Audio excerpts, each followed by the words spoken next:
Presiding Chancellor, ladies and gentlemen, this morning we are fortunate indeed to be addressed by a University of Melbourne graduate who's gone on to senior leadership positions in business, Greg Keith. Greg graduated from Melbourne as a Bachelor of Commerce student, and while a student he'd been involved in a variety of non-academic pursuits, including being Secretary and President of the Melbourne University Board Riders Club. He commenced work with Coopers and Lybrand in their audit division and subsequently became a chartered accountant. He's now recognised as a fellow, an official liquidator and a partner at Grant Thornton. Greg has continued his education through attendance at leadership courses at both Oxford and Harvard universities and has, as we will hear later, a passion for supporting diversity in the workplace. Today, he is the Chief Executive Officer of Grant Thornton Australia, which consists of 6 offices and 150 partners, and he's also a Director of Grant Thornton International, which represents in 135 countries with 47,000 employees. It's a pleasure to invite him to speak this morning. Please welcome the Chief Executive Officer of Grant Thornton Australia, Greg Keith.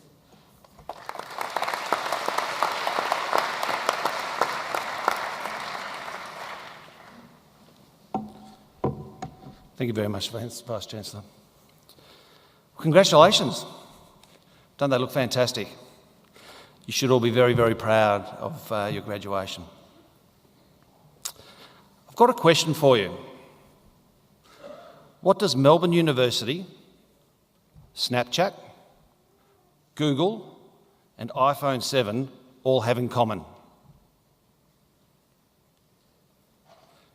The answer? They bring together a powerful combination. You. Together, they have taken some of our brightest minds, given you mobile access to knowledge via the internet in the palm of your hands 24 hours a day, given you a university education so that you can turn that knowledge into understanding, and equipped you with the ability to immediately upload your thoughts and influence a huge network via social media. Wow, wish I had that power when I was sitting just over there in 1985. Who would have thought when you were checking Facebook, when you were doing your weekend Snapchats or creating Insta stories, you were actually doing homework? But the next question for you is, how will you choose to use that power? And the answer to that is up to you. Today, in the next 7 minutes, before you go forth and unleash that power on corporate Australia, I want to enlist your support for an extremely important cause. In May of this year, Bill Gates, founder of Microsoft, sent a series of 14 tweets aimed at new graduates just like yourselves.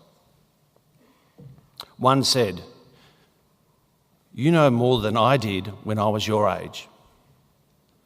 And then it followed with, "You can start fighting inequality, whether it's down the street or around the world, sooner." Some might argue that's your responsibility. I want to share with you the inequality that I'm most passionate about, because we need your help to encourage corporate Australia to embrace diversity. I'll explain to you the advantage of diversity of thought in business and discuss people's right to bring their whole self to their workplace, to celebrate their differences, their individuality, their social and geographical backgrounds, and to be treated fairly. Firstly, let's focus on the skeptics in the hall who prioritise profit over diversity, and there's nothing wrong with wanting to be a success. After all, some of your parents present here today will recall that famous philosopher of the 1980s, David Lee Roth of Van Halen, who said, "I've been rich and I've been poor, rich is better." So I've got 2 propositions for this group. First, there is no simple formula to financial success, but gaining a competitive advantage is always key. Being smarter, having better intellect, better ideas, greater communication, commercial skills, acumen, and broader and a deeper experience. They will all help you. Simple logic, supported by countless research, tells us that a team of people from a diverse background with experiences have a distinct competitive advantage over a team lacking in diversity. They draw upon a richer vein of knowledge. Diversity of thought can give you a competitive advantage. Secondly, everybody sells something. The buyer usually has the choice of who they buy from, and they often choose people either similar to themselves or people they associate with. So what do new buyers look like? Well, the buyer of today and tomorrow is as diverse as the people in this hall. So take a look around you.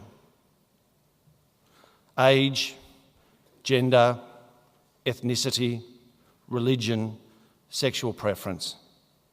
That's what the new buyer looks like. The average age of a CEO for a startup is just 27. And 70% of those startup CEOs have a bachelor's degree or higher, and they hire 4 people. That soon could be you. Your customers of tomorrow are sitting right next to you, and you are definitely a wonderfully diverse group. I assert that by developing a diverse organisation, you will gain a competitive advantage and grow market share. Diversity makes good business sense. If you don't believe in diversity as a cause, then do it because you will almost certainly be more successful in business. We Australians are a diverse lot. 49% of Australians were either not born here or they have at least one parent that wasn't born here. However, one thing that binds us is our deep-seated belief that everyone is entitled to a fair go. The Macmillan Dictionary defines a fair go as everyone in Australia has the right to a fair go without discrimination.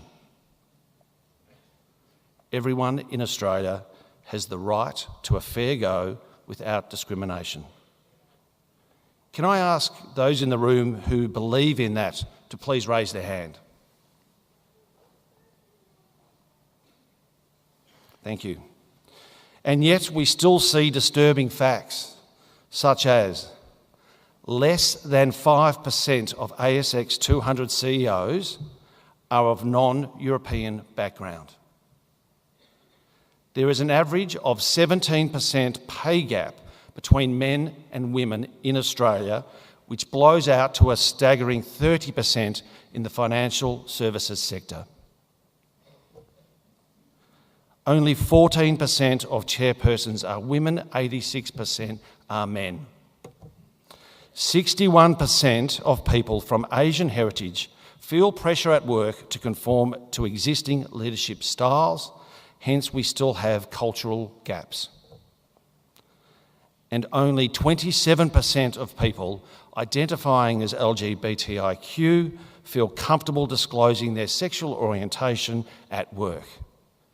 In other words, 3/4 are unable to comfortably be themselves at work. Many live with the constant stress of detection and the perceived fear of the ramifications that it could have on their careers.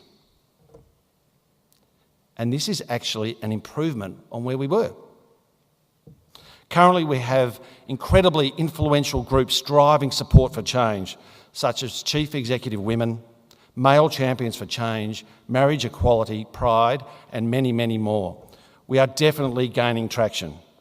Here at Melbourne University, there are some wonderful examples of support for diversity. We have student unions for women and sexual diversity. There is a Social Equity Research Institute dedicated to research into addressing diversity in different societies. And the university has made a strong statement in their values respecting cultural and sexual diversity for the inherent process of growth and development. As an employer of 1,400 people in Australia, I can assure you businesses everywhere are currently clamouring to improve both their policies and their practices around diversity because it impacts one of their most important assets in the market, their brand. So what can you do? As a consumer, be informed and aware of brand association. Be conscious as you go forward in your professional life that you have a brand. It's a personal brand. You should cherish it. It's how others view you, and it's your reputation. The brands you choose to associate with, what you wear, drive, eat, and where you work all say something about you and your brand. If the brand is known not to embrace diversity, then this will directly impact and reflect on you. As an employee, I urge you to vote with your feet. Ask questions about potential and your current employer's commitment to flexibility, gender and ethnicity targets, equal pay, parental leave, advocacy of Australian marriage equality. Employers are desperate to attract and retain the very best people, so speak up and your voice will be heard.